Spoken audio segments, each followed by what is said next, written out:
Good morning. Our worldview is a structured expression of our life, lessons learned, and our conclusion. Yet deep inside, we know something is not quite right. We realize that our operating order is inefficient and perhaps even incorrect in some cases.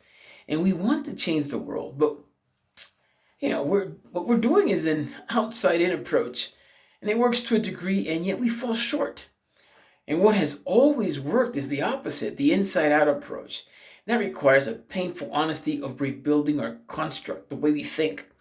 Yes, we do see the writing on the wall, but what is hard is to realize our worldview is not rock solid and it's dynamic, and a dire update is needed.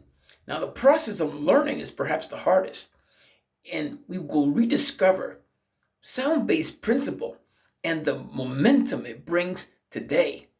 Thank you, and enjoy a great day. Remember to wash, guard with salt, keep that distance, wear a mask, and subscribe to my YouTube channel, Felipe Bolaños 1 on YouTube. Thank you. Enjoy a great day and be safe. Bye for now.